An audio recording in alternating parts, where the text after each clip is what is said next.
Hello friends, स्वागत है एक बार फिर से आपके अपने यूट्यूब चैनल विजेता 2.0 में। फ्रेंड्स, आज के वीडियो में हम लोग बात करने वाले हैं मध्यकालीन इतिहास की। और मध्यकालीन इतिहास से जितने भी इम्पॉर्टेंट और सिलेक्टेड क्वेश्चन हो सकते थे वो मैंने पूरी मेहनत की है आपके सामने लाने की। फ्रेंड्स, वैसे तो मार्केट में आपको ढेर सारी किताबें पढ़ जाएगी जिन्हें पढ़ते पढ़ते आपकी पूरी ज़िंदगी निकल जाएगी, लेकिन असल में हमने जानना ये होता है कि हमें क्या पढ़ना है और कितना पढ़ना है। ठीक है, तो ये सारे जो क्वेश्चंस मैं आपके सामने लेके आई हूँ ये सिलेक्टेड है, एग्जाम में कई बार पूछे गए हैं और आगे भी इनकी पूछने की पूरी पूरी संभावना बनती है। तो हम अपने सिलेबस को समझते हुए कम पढ़ते हैं और जो भी पढ़ते हैं वो सिलेक्टेड पढ़ते हैं। तो चलिए आइए आज के वीडियो को हम लोग स्टार्ट करते हैं। फ्रेंड्स, आज के वीडियो का हमारा फर्स्ट क्वेश्चन रहेगा कि भारत पर अरबों का पहला आक्रमण किसके नेतृत्व में हुआ था। तो फ्रेंड्स, भारत पर जो अरबों का पहला आक्रमण हुआ था वो मोहम्मद बिन कासिम के नेतृत्व में हुआ था। ठीक है, नेक्स्ट क्वेश्चन की ओर बात करते हैं कि गजनी ने भारत पर कितनी बार आक्रमण किया था। तो मोहम्मद गजनी ने भारत में कुल 17 बार आक्रमण किया था। नेक्स्ट क्वेश्चन की ओर बढ़ते हैं कि मोहम्मद गजनी का सबसे चर्चित आक्रमण क्या था। तो फ्रेंड्स, मोहम्मद गजनी का सबसे चर्चित जो आक्रमण था वो सोमनाथ मंदिर पर लूट था। ठीक है, और सबसे चर्चित आक्रमण की हम बात करें तो सोमनाथ मंदिर पर लूट था। ठीक है, नेक्स्ट क्वेश्चन की बढ़ते हैं कि मोहम्मद गजनी के दरबार में कौन कौन रहते थे। तो मोहम्मद गजनी के दरबार में जो थे अलबरूनी, फिरदौसी, उतबी और फ़ारूकी थे। ये सारे जो क्वेश्चंस हैं वो एग्जाम में पूछे गए हैं। ठीक है, नेक्स्ट क्वेश्चन की ओर बढ़ते हैं कि तराइन का प्रथम युद्ध किनके बीच में हुआ था। तो फ्रेंड्स, तराइन का जो प्रथम युद्ध हुआ था 1991 में मोहम्मद गौरी और पृथ्वीराज चौहान के बीच में हुआ था, जिसमें पृथ्वीराज चौहान जो है वो विजयी रहे थे। ठीक है, ये सारे क्वेश्चंस एग्जाम में पूछे गए हैं। मोहम्मद गोरी की हत्या की बात करते हैं तो इनकी हत्या जो 15 मार्च 1206 ईस्वी को हो गई थी। ठीक है, नेक्स्ट क्वेश्चन की ओर बढ़ते हैं कि सबसे लंबा वंश किसका था। फ्रेंड्स, सबसे लंबा जो वंश था वो तुगलक वंश था। सबसे लंबा तुगलक वंश था ना, गयासुद्दीन तुगलक वाला। अगर सेकंड नंबर की हम बात करते हैं तो सेकंड नंबर का जो वंश था वो गुलाम वंश था। और थर्ड नंबर की हम बात करते हैं तो थर्ड नंबर पे लोधी वंश था। फोर्थ नंबर की अगर हम बात करते हैं तो फोर्थ नंबर में आपका सैयद वंश था। अगर आपसे सबसे छोटा वंश पूछा जाए तो जलालुद्दीन खिलजी। इसमें शासक ही कितने हुए, ठीक है, 2 हुए। तो सबसे छोटा वंश की अगर हम बात करते हैं तो जलालुद्दीन खिलजी हुए थे। ठीक है, नेक्स्ट क्वेश्चन की ओर बढ़ते हैं कि नालंदा विश्वविद्यालय को किसने ध्वस्त किया था। तो फ्रेंड्स, नालंदा विश्वविद्यालय को जो ध्वस्त किया था वो कुतुबुद्दीन ऐबक के जो सेनापति थे बख्तियार खिलजी, उन्होंने किया था। ठीक है, अब बात करते हैं कि लाख बख्श किस मुगल शासक को कहा गया। तो फ्रेंड्स, लाख बख्श जो है वो कुतुबुद्दीन ऐबक को कहा गया है। किसे कहा गया? लाख बख्श कुतुबुद्दीन ऐबक को कहा गया है। अच्छा, इन्हें जो है वो हातिब भी कहा गया है। लाख बख्श पूरा कुरान याद होने के कारण इन्हें कहा गया था। और इन्होंने जो है आगे हम बात करेंगे इन्होंने कुतुब मीनार की जो है निर्माण कैसे करवाया था। किस मुगल शासक की मृत्यु चौगन खेलते समय हुई थी। तो कुतुबुद्दीन ऐबक की जो मृत्यु हुई थी चौगन खेलते समय हो गई थी, घोड़े से गिर गए थे। इनकी मृत्यु लाहौर में हुई थी। नेक्स्ट क्वेश्चन की ओर हम लोग बढ़ते हैं कि कुतुबुद्दीन ऐबक का मकबरा कहाँ पे है। तो इनका जो मकबरा है वो लाहौर में स्थित है। कुतुबुद्दीन ऐबक का मकबरा क्या है? लाहौर में स्थित है। कुतुब मीनार का निर्माण किसने किया था। फ्रेंड्स, कुतुब मीनार का जो निर्माण है वो कुतुबुद्दीन ऐबक ने करवाया था। किसने? तो इसने अपने गुरु के याद में, अपने गुरु बख्तियार काके के याद में कुतुब मीनार का निर्माण करवाया था। ठीक है, किसने करवाया था? कुतुब मीनार ने करवाया था। इसका जो है इस काम को पूरा किसने करवाया था। तो कुतुबुद्दीन ऐबक का जो गुलाम या दामाद की हम बात करते हैं इल्तुतमिश, तो उसने कुतुब मीनार का जो काम है वो पूरा कराया था। इसका रिकंस्ट्रक्शन यानी कि पुनर्निर्माण किसने कराया था। तो इसका जो है पुनर्निर्माण फिरोज शाह तुगलक ने करवाया था। ठीक है, अच्छा, कुतुब मीनार का एक जो है ना फोटो कॉपी हम लोग बोल सकते हैं कि इसका जो प्रतिद्वंदी था यानी सेम वैसा ही बनाना चाहता था, तो वो किसने किया था। तो कुतुब मीनार का जो प्रतिद्वंदी था अलाउद्दीन खिलजी, वो सेम ऐसा ही बनाना चाहता था। इसका प्रतिद्वंदी कौन था? तो अलाउद्दीन खिलजी था। ठीक है, नेक्स्ट क्वेश्चन की बढ़ते हैं कि गुलाम वंश का वास्तविक शासक कौन था। तो फ्रेंड्स, गुलाम वंश का जो वास्तविक शासक था वो इल्तुतमिश। अच्छा, कुतुबुद्दीन ऐबक के बारे में कुछ चीज़ें और हम लोग जान लेते हैं कि इसने जो है अजमेर में 2.5 दिन का झोपड़ा बनवाया था। वास्तव में जो वो था वो एक संस्कृत स्कूल था। ठीक है, और इसके बारे में और भी बहुत सारी चीज़ें हैं जानने के लिए। 2.5 दिन का झोपड़ा इन्होंने बनाया था। और ये गौरी का जो थे ये कुतुबुद्दीन ऐबक जो थे वो दामाद इनके थे। ठीक है, इन्होंने क्या है कि मिनहाज ए सिराज तबकात ए नासरी इनकी जो है इन्होंने उपाधि ली थी। इनका मकबरा लाहौर में है। नेक्स्ट क्वेश्चन की बढ़ते हैं कि प्रथम महिला मुस्लिम शासिका कौन थी। तो इल्तुतमिश की जो बेटी थी रजिया सुल्ताना वो प्रथम महिला मुस्लिम शासिका रही थी। ठीक है, नेक्स्ट क्वेश्चन की बढ़ते हैं कि सजदा और फेबोस पद्धति किस मुगल शासक ने चलाई थी। तो फ्रेंड्स सजदा और फेबोस की पद्धति किस मुगल शासक ने चलाई थी, तो बलबन ने चलाई थी। बलबन ने सजदा और फेबोस की पद्धति जो है चलाई थी। ठीक है, नेक्स्ट क्वेश्चन की ओर हम लोग बढ़ते हैं।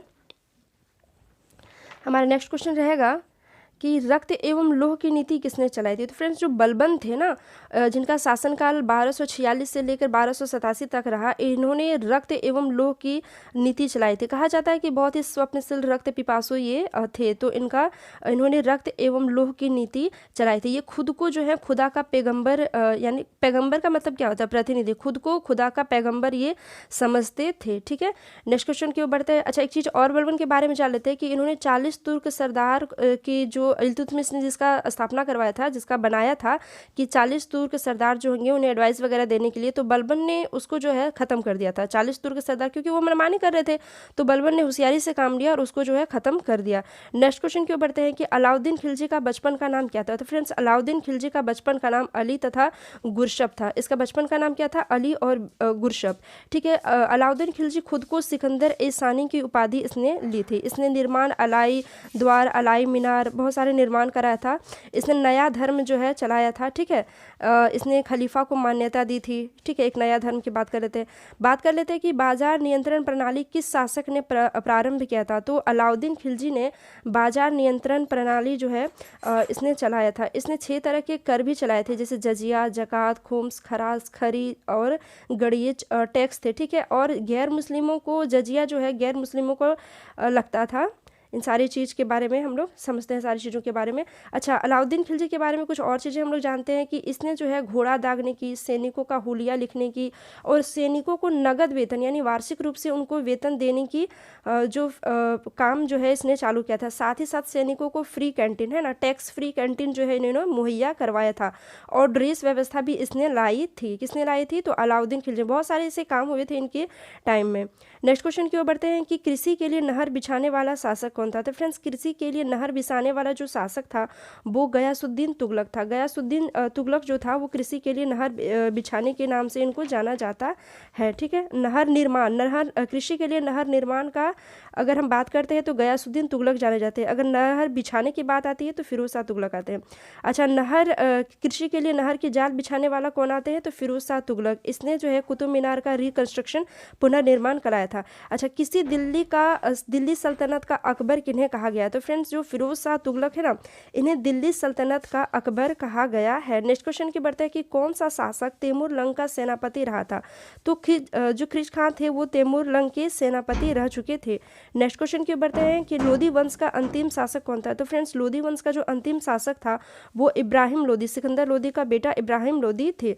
मुगल काल का सबसे शिक्षित शासक कौन था। तो मोहम्मद बिन तुगलक ये मुगल काल के सबसे शिक्षित शासक थे। इन्हें 22 से 26 भाषाओं का जो था इनको ज्ञान था। किनको था, तो मोहम्मद बिन तुगलक को था। ये होली का त्यौहार बड़ी धूमधाम से मनाते थे। इनके समय में अकाल भी पड़ा था और पैसा का कमी होने के कारण इन्होंने दोआब में टैक्स, दोआब बोले तो यूपी और बिहार का जो क्षेत्र होता है, तो वहाँ पे इन्होंने टैक्स भी बढ़ा दिया था। ठीक है, इन्होंने सांकेतिक मुद्रा, तांबा का मुद्रा, ठीक है, रकम बोला गया जिसको चलाता था। ठीक है, नेक्स्ट क्वेश्चन के ऊपर थे हम लोग कि किसके शासनकाल में अफ्रीकी यात्री इब्न तूता आए थे। तो मोहम्मद बिन तुगलक के काल में आए थे और इन्होंने अपना दूत बनाकर चीन भेजा था। ठीक है, विजयनगर साम्राज्य की स्थापना किसने की थी। विजयनगर साम्राज्य की स्थापना हरिहर एवं बुक्का दो भाई थे, इन्होंने की थी। फ्रेंड्स ये जितने भी सारे क्वेश्चन है एग्जाम के लिए बहुत ही ज़्यादा इंपॉर्टेंट और मोस्ट इंपॉर्टेंट, यानी आप मान लीजिए वेरी वेरी इंपॉर्टेंट ये क्वेश्चन है और एग्जाम में कई बार ऐसे क्वेश्चन पूछे गए और आगे भी इनकी पूछने की पूरी संभावना है। नेक्स्ट क्वेश्चन की बढ़ते हैं कि किसने महाभारत एवं राजतरंगिणी को फारसी में अनुवाद करवाया था। तो जैनुल आबदीन ने महाभारत और राजतरंगिणी को फारसी भाषा में जो है इसका अनुवाद कराया था। ठीक है, नेक्स्ट क्वेश्चन की बढ़ते हैं कि लोधी वंश का अंतिम शासक क्या था। तो इब्राहिम लोधी। लोधी वंश का अंतिम शासक कौन था, इब्राहिम लोधी था। ठीक है, नेक्स्ट क्वेश्चन की हम लोग बढ़ते हैं कि बाबर का पूरा नाम क्या था। तो फ्रेंड्स बाबर का जो पूरा नाम था वो जहारुद्दीन मोहम्मद बाबर था। बाबर का पूरा नाम जहारुद्दीन मोहम्मद बाबर था। ठीक है, नेक्स्ट क्वेश्चन की बढ़ते हैं कि बाबर को अपनी उदारता के लिए कौन सी उपाधि मिली थी। तो बाबर को अपनी उदारता के लिए जो है उन्हें कलंदर की उपाधि मिली थी। बाबर को अपनी उदारता के लिए कौन सी उपाधि मिली थी? कलंदर की उपाधि मिली थी। ठीक है, और आगे बात करते हैं कि बाबर की आत्मकथा क्या थी। तो बाबर की जो आत्मकथा थी वो बाबर नामा थी। बाबर की आत्मकथा क्या थी? बाबर नामा थी। ठीक है, नेक्स्ट क्वेश्चन की बढ़ते हैं। नेक्स्ट क्वेश्चन है कि बाबर द्वारा लड़े गए 4 प्रमुख युद्ध क्या क्या थे। तो बाबर के द्वारा, ये हमेशा एग्जाम में आपसे पूछा जाता है ना, पानीपत का युद्ध, खानवा का युद्ध, चंदेली का युद्ध। तो बाबर का युद्ध जो लड़े गए थे 5 युद्ध, इन्होंने पहला युद्ध जो लड़ा था वो पानीपत का युद्ध था। पानीपत का युद्ध 21 अप्रैल 1526 को बाबर एवं इब्राहिम लोदी के बीच लड़ा गया था, जिसमें बाबर जो है वो विजयी रहे थे। नेक्स्ट क्वेश्चन है इसका जो है खानवा का युद्ध। तो खानवा का युद्ध बाबर के द्वारा लड़ाया गया था 1527 में, बाबर और राणा सांगा, इसमें भी बाबर विजयी रहे थे। ठीक है, मुगल शासक का जो वास्तविक रूप से अगर हम सत्ता कह दें कि उनका जो उनका नींव जो पड़ गया था वो पानीपत के प्रथम युद्ध के बाद बाबर का जो नींव पड़ गया था, मुगल शासक का नींव पड़ गया था। नेक्स्ट आगे बढ़ते हैं। चंदेरी का युद्ध 1528 में बाबर एवं मेदिनी राय के बीच में रहा, इसमें भी बाबर विजयी रहे थे। घाघरा का युद्ध जो बाबर और अफगानों के बीच में रहा, बाबर इसमें भी विजयी रहे थे। ठीक है, अच्छा, पहली बार तोपखाने एवं तुगलमा नीति का प्रयोग किसने किया था। तो पहली बार तोपखाने और तुगलमा नीति का प्रयोग बाबर ने किया था। ठीक है, कहा जाता है कि बाजोर और भेरा का किला जो है उस पर आक्रमण 1519 में किया था। तो पहली बार बाबर ने यहाँ पे तोपखाने का जो है प्रयोग किया था। लेकिन कई सारी किताबों में आपको पानीपत के युद्ध में मिल जाता है, लेकिन जहाँ तक मुझे समझ में आता है, मैंने देखा तो वो बाजोर और भेरा का किला में जो है तोपखाने का प्रयोग किया था। नेक्स्ट क्वेश्चन के बढ़ते हैं कि बाबर का मकबरा कहाँ पे स्थित है। तो बाबर का जो मकबरा है वो आगरा में स्थित है। ठीक है, यहाँ पे एक चीज़ आपको समझना है कि बाबर का जो मकबरा है, पहले उसको है कि आगरा के आराम बाग में दफनाया गया था, लेकिन बाद में पता चला कि बाबर की इच्छा जो थी वो काबुल में उनका मकबरा हो, काबुल में उन्हें दफनाना था। तो फिर बाद में उनको काबुल के नूरी अफगान में दफनाया गया था। 2 साल बाद जो है उनको काबुल के नूरी अफगान में दफनाया गया था। नेक्स्ट क्वेश्चन की बढ़ते हैं कि हुमायूं का वास्तविक नाम क्या था। तो फ्रेंड्स, हुमायूं जो था वो बाबर का बेटा था। बाबर का बेटा कौन था? हुमायूं था। ठीक है, तो इसका वास्तविक नाम तो नसरुद्दीन मोहम्मद हुमायूं, जिसका अर्थ होता है कि शुभता है ना, गुड लक वगैरह, ऐसा कुछ इसका अर्थ होता है। तो हुमायूं का अगर शासनकाल की हम बात करते हैं तो 1530 से 1556। अच्छा, बाबर का शासनकाल क्या था? तो 1526 से लेकर 1530 तक बाबर का शासनकाल था। ठीक है, नेक्स्ट क्वेश्चन की हम लोग बढ़ते हैं। नेक्स्ट क्वेश्चन हमारा है कि पहला मुगल शासक जिसे गुजरात पर विजय प्राप्त किया था। तो हुमायूं, पहला मुगल शासक जिसने गुजरात पर विजय प्राप्त किया था वो कौन था?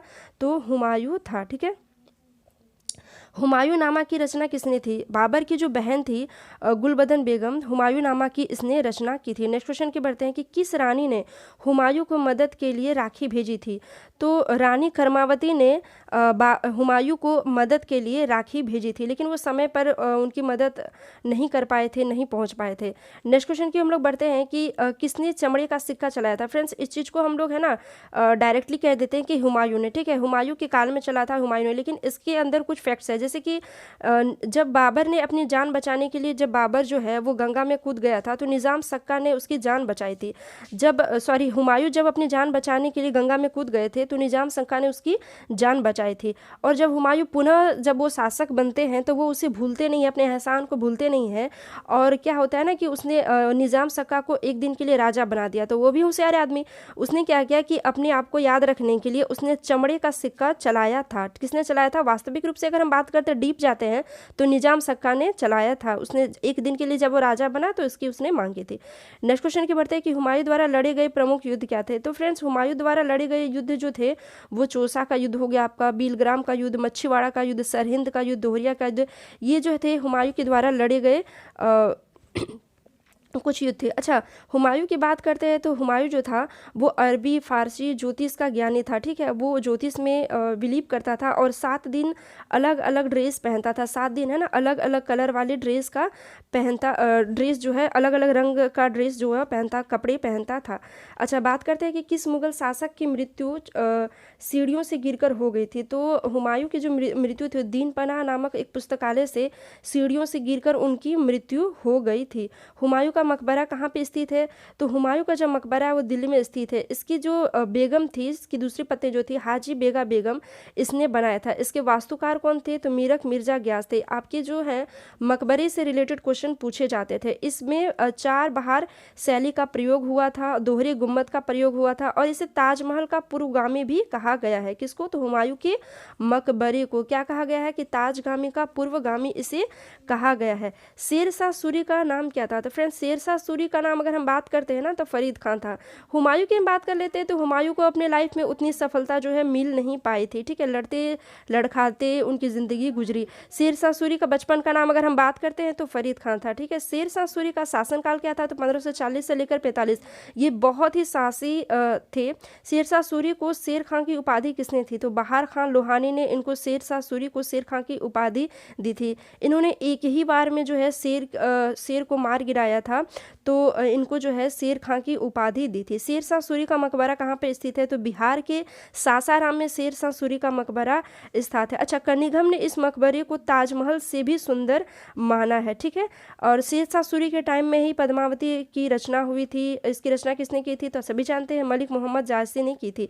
शेरशाह सूरी की मृत्यु कहाँ पे हुई थी? तो आग्नेय शास्त्र है ना, एक आग्नेय शास्त्र जो प्रश्नपात्र कहते हैं कि उसके चलने से, जब किले को उसने जीत लिया था, शेरशाह सूरी ने जब किले को जीत लिया था, कहा जाता है कि जब उन्होंने किले को पूरी तरह से जीत लिया था तो उस शस्त्र के चलने से उनकी मृत्यु हो गई थी, ठीक है। उल्का नामक जो पृष्ठपात्र था, उल्का नामक जो अग्नि शास्त्र था, उनको चलाने से उनकी मृत्यु, चलाने से नहीं, वो चला था जिसके कारण किले को जीतने के बाद उनकी मृत्यु हुई थी, ठीक है। नेक्स्ट क्वेश्चन के बढ़ते हैं कि अकबर का वास्तविक नाम क्या था? तो फ्रेंड्स अकबर का अगर हम वास्तविक नाम की बात करते हैं तो जलालुद्दीन मोहम्मद अकबर। इनके शासनकाल की हम बात करते हैं तो 1556 से लेकर 1605 तक इनका शासनकाल था, ठीक है। इनका जो जन्म की हम बात कर लेते हैं तो राजा वीरकोट छत्रसाल अमरकोट के महल में हुआ था, फिलहाल पाकिस्तान में पड़ता है, हुआ था। इनकी माता हमीदा बानो थी और जिनको मरियम मकानी या मरियम उजमानी, यानी उजमानी का मतलब क्या होता है? देखिए, जो शासक के पहले यानी बड़े बेटे को जन्म देती है ना, उसको मरियम उजमानी के नाम से जाना जाता था, ठीक है। तो ये कौन थे? अकबर थे, ठीक है। अकबर का संरक्षक कौन था? अकबर का अगर संरक्षण की हम बात करते हैं तो बैरम खां था। अकबर का संरक्षक बैरम खां था। लेकिन अकबर का पहला संरक्षक अगर आपसे पूछ दे तो अकबर का पहला संरक्षक जो था वो मुनीम खां था। मुनीम खां था अकबर का पहला संरक्षण। तो हुमायूं की मृत्यु के समय अकबर कहाँ थे? हुमायूं की मृत्यु के समय अकबर कालानौर पंजाब में थे। इसे इसलिए जाना जरूरी है कि उस समय अकबर बहुत कम टाइम में थे और बैरम खान ने उसका राज्याभिषेक वहीं पे कर दिया था, ठीक है। अकबर ने स्वयं को हरम दल से कब मुक्त कराया था? हरम दल या पेटीकोट जो दल था, तो उसने अकबर ने अपने आप को स्वयं से 1562 में मुक्त कराया था। जो महामंगा थी ना, महामंगा के नेतृत्व में वो उनके जो छत्र छाया में अकबर रहते थे, पेटीकोट प्रथा, तो जो जीजी अंगा थी, महामंगा थी, उनके दल में ये रहते थे, उनके साथ रहते थे। अब बात करते हैं कि पानीपत का द्वितीय युद्ध किनके बीच में हुआ था? तो अकबर और हेमू के बीच में पानीपत का द्वितीय युद्ध हुआ था जिसमें अकबर विजयी रहे थे। हल्दी घाटी का युद्ध किनके बीच में हुआ था? फ्रेंड्स हल्दी घाटी का युद्ध जो है अकबर और महाराणा प्रताप के बीच में हुआ था जिसमें अकबर विजयी रहे थे। अच्छा, अकबर की तरह से नेतृत्व किसने थे? उनके सेनापति जो मानसिंह थे, उन्होंने इसका नेतृत्व किया था और कर्नल जेम्स टॉड ने इस युद्ध को मेवाड़ की थर्मोपली कहा है। अकबर ने किस धर्म को चलाया था? तो फ्रेंड्स अकबर ने दीन ए इलाही धर्म को जो है चलाया था, ठीक है। इसका वो प्रधान पुरोहित भी था। नेक्स्ट क्वेश्चन की बढ़ते हैं कि दीन ए इलाही धर्म को स्वीकार करने वाला प्रथम और अंतिम हिंदू शासक कौन था? तो प्रथम और अंतिम हिंदू शासक की अगर हम बात कर लेते हैं तो वो बीरबल था। बीरबल का बचपन का नाम क्या था? महेश दास था। दीन ए इलाही का धर्म को जो है प्रथम और अंतिम रूप से स्वीकार करने वाला था, ठीक है। नेक्स्ट क्वेश्चन की बढ़ते हैं कि अकबर ने किसे जगत गुरु की उपाधि दी थी? तो अकबर ने जैन धर्म के जैनाचार्य जो थे हरि विजय सूरी को जगत गुरु की उपाधि दी थी, ठीक है। अकबर ने किस सिख गुरु को 500 बीघा जमीन दी थी? तो फ्रेंड्स अकबर ने सिख गुरु रामदास को 500 बीघा जमीन दी थी। नेक्स्ट क्वेश्चन की बढ़ते हैं कि ब्रिटिश ईस्ट इंडिया कंपनी की स्थापना कब हुई थी? तो अकबर के समय हो गई थी, 31 अक्टूबर 1599 को हो गई थी, ठीक है। अकबर ने कौन सा कैलेंडर जारी किया था? तो इन्होंने इलाही संवत नामक नया कैलेंडर जारी किया था। अकबर द्वारा द्वारा लड़ा गया अंतिम युद्ध क्या था? Important, very very important question है। तो असीरगढ़ का जो अभियान था अकबर के लड़ा गया अंतिम युद्ध था। कहा जाता है कि इस युद्ध के इसके बाद जो इसने था किले को सोने के चाबी से खोला था। अकबर का मकबरा कहाँ स्थित है? तो अकबर का मकबरा जो है वो आगरा सिकंदरा में स्थित है। जहांगीर ने इसका निर्माण करवाया था। ये गुंबद विहीन था, इसमें 4 सुंदर मीनारें और इसकी जो बनावट थी वो बौद्ध विहार जैसी थी। ठीक है। अकबर के 9 रत्न कौन कौन थे? तो फ्रेंड्स ये एग्जाम में आपसे पूछा जाता है ना, क्वेश्चन दे दिया जाता है कि बताइए इनमें से कौन अकबर के 9 रत्न में से नहीं थे। तो इसको हम जान लेते हैं। मुल्ला दो प्याजा, हमीम अमाम, अब्दुल रहीम खाने खाजा, अब्दुल फजल, तानसेन जो कि संगीतक थे, मान सिंह, टोडरमल, फैजी, बीरबल, ये अकबर के जो थे वो 9 रत्न में से थे। अकबर ने किसे कंठाभरण की उपाधि दी थी? तो फ्रेंड्स अकबर ने तानसेन को कंठाभरण की उपाधि दी थी। अकबर की शासन प्रणाली की प्रमुख जो विशेषता थी क्या थी? तो इसकी शासनकाल की प्रमुख विशेषता वो मनसबदारी थी इसने। और साथ ही चीज़ हम लोग को याद रखना है कि अकबर ने है जजिया कर को अपने शासनकाल में समाप्त कर दिया था। ठीक है, अकबर ने जजिया काल को समाप्त कर दिया था। अकबर के दरबार के प्रसिद्ध चित्रकार कौन थे? तो अब्दुल समद थे। ठीक है। अच्छा, अकबर के द्वारा कुछ महत्वपूर्ण कार्य भी चलाए गए थे, उसको जानते हैं। जैसे कि अकबर ने दास प्रथा का अंत कर दिया था। कब किया था? 1562 में। ठीक है। खुद को हरमदल से मुक्त कराया था 1562 में। और तीर्थ यात्रा कर इन्होंने समाप्त कर दिया था 1563 में। जजिया कर समाप्त कर दिया था इन्होंने। इबादत खाने की इन्होंने स्थापना की थी 1575 में। और इबादत में सभी धर्मों के लोगों को इन्होंने प्रवेश की अनुमति दी थी 1578 में। इलाही संवत की शुरुआत इन्होंने की थी 1583 में। अपनी राजधानी को इन्होंने लाहौर स्थानांतरित किया था 1585 में। कुछ इनके द्वारा ये महत्वपूर्ण किए गए काम हैं जो एग्जाम में आपसे पूछ लेते हैं। अकबर के दरबार का प्रसिद्ध संगीतकार कौन था? तो फ्रेंड्स तानसेन था। प्रसिद्ध संगीतकार कौन था? तानसेन था। नेक्स्ट क्वेश्चन के बढ़ते हैं कि मुगल काल के दौरान का शासक करने वाला प्रथम हिंदू कौन था? तो मुगल काल के दौरान जो है शासक करने वाला प्रथम हिंदू कौन था? वो हेमू था। ठीक है। अकबर के जन्म के समय हुमायूं ने सरदारों को क्या बांटी थी? उस समय वो राजा शासक तो थे नहीं, तो उन्होंने क्या था? कस्तूरी बांटी थी। ठीक है। अकबर के काल को क्या कहा गया? तो अकबर के काल को हिंदी साहित्य का स्वर्ण काल कहा गया, क्योंकि इन्होंने बहुत सारे जो थे ग्रंथ वगैरह इनका जो है इन्होंने ट्रांसलेट वगैरह करवाया था। तो इसके काल को क्या कहा गया? हिंदी साहित्य का स्वर्ण काल कहा गया।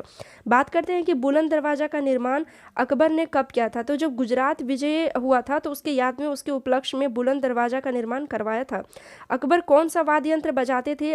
जो है नगाड़ा ये बजाते थे, है ना, नगाड़ा नगाड़ा। तो ये नगाड़ा बजाते। अच्छा, आप सोच रहे होंगे अकबर से, तो अकबर जो थे वो उन्हें महान, अकबर महान कहा गया है। उनसे रिलेटेड एग्जाम में अगर आपसे मध्यकालीन इतिहास से क्वेश्चन पूछा जाता है तो अकबर से संबंधित क्वेश्चन आपसे पूछा जाता है। ठीक है। इससे उनसे रिलेटेड जो क्वेश्चन, उन्होंने काम भी बहुत ज़्यादा किया है इसलिए ज़्यादा क्वेश्चन बनते हैं।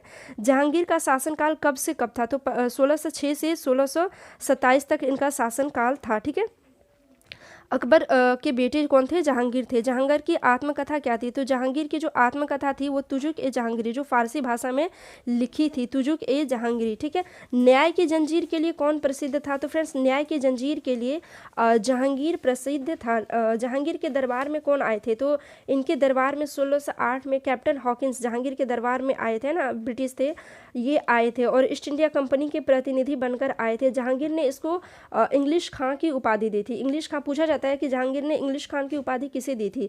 तो कैप्टन हॉकिंस को दिया था। ठीक है। अच्छा, जहांगीर के दरबार में दूसरे आने वाले अंग्रेज कौन थे? तो टॉमस रो स्मिथ, जो 1616 ईस्वी में अजमेर में जहांगीर से मिला था। ये विदेशी शराब लेकर, शहंशाह लोग शराब तो पीते हैं, तो अपने साथ ये विदेशी शराब कुछ नया कुछ यूनिक जो टेस्ट करवाया था इन्होंने अपने साथ क्या लेके आया था? विदेशी शराब लेकर आया था। जहांगीर के काल को किस काल के नाम से जाना गया? तो जहांगीर के काल को जो है वो चित्रकला का स्वर्ण काल कहा जाता है। कि जहांगीर के बारे में कहा जाता है कि उन्होंने खुद के बारे में कहा था कि अगर किसी पेंटर ने किसी चित्र को बनाया है, किसी को ड्रॉ किया है, तो वो बता सकते हैं कि आंखें किसने बनाया है, उसकी भौहें किसने बनाया, मतलब कि उसको चित्रकारी का बहुत ज़्यादा अनुभव था, बहुत ज़्यादा वो रुचि रखते थे। जहांगीर ने कौन सा सिक्का चलाया था? तो नूर अफगान जो जहांगीर ने सिक्का चलाया था, उसने अपनी और नूरजहां की जो है उसमें तस्वीर जो है उसमें खुदवाई थी। ये पहला काम उसने किया था। नेक्स्ट क्वेश्चन क्वेश्चन की बढ़ते हैं हम लोग कि जहांगीर ने किस सिख गुरु को फांसी दिलवाई थी। तो फ्रेंड्स जहांगीर ने जो 5वें सिख गुरु अर्जुन देव को अपने भाई की जो है मदद करने के जुर्म में उसको फांसी दिलवाई थी। ठीक है, जहांगीर की आत्मकथा की अगर हम बात करें तो जहांगीर की जो आत्मकथा है तुजुक ए जहांगीरी फारसी भाषा में थी। ठीक है, नेक्स्ट क्वेश्चन की बढ़ते हैं हम लोग कि जहांगीर कौन सा त्यौहार बड़े धूमधाम से मनाता था। तो जहांगीर रक्षाबंधन का त्यौहार जो है बहुत धूमधाम से मनाता था। ठीक है, नेक्स्ट क्वेश्चन की बढ़ते हैं हम लोग कि जहांगीर का मकबरा कहाँ है। तो सहोदरा नूरजहां ने इसका मकबरा जहांगीर ने का मकबरा जो था वो सहोदरा में है, जिसको नूरजहां ने बनवाया था। ठीक है, नेक्स्ट क्वेश्चन की बढ़ते हैं कि पहली बार, ठीक है, पहली बार पितरादुरा का प्रयोग किस मकबरे में किया गया था। तो पहली बार पितरादुरा का मकबरे जो है प्रयोग किस में किया गया था। तो इत्मादुल्ला का मकबरा था, जिसको कि नूरजहां ने बनवाया था। यह सफ़ेद बेदाग संगमरमर से निर्मित था और पहला मकबरा था। ठीक है, इसके काल का पहला मकबरा था।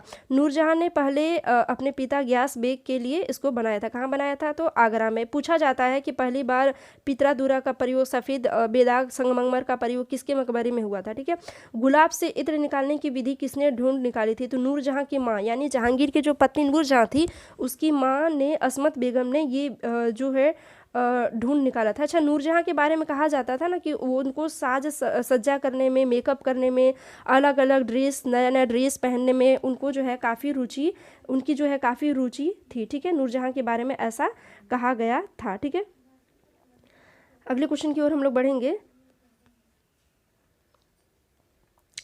और जहांगीर, नूरजहां जो थी जहांगीर की वो पत्नी थी। नूरजहां जहांगीर की पत्नी थी और उनको अलग अलग ड्रेस पहनने में काफ़ी इंटरेस्ट आता था, नया नया मेकअप करने में उनको मज़ा आता था। ठीक है, नया नया वो कपड़ा पहनती थी, ये सारे काम जो है वो करती थी, नूरजहां करती थी। ठीक है, नेक्स्ट क्वेश्चन की ओर हम लोग बढ़ जाते हैं। नेक्स्ट क्वेश्चन हमारा रहेगा कि शाहजहां का बचपन का नाम क्या था। तो फ्रेंड्स शाहजहां का जो बचपन का नाम था वो खुर्रम था। शाहजहां का बचपन का नाम क्या था?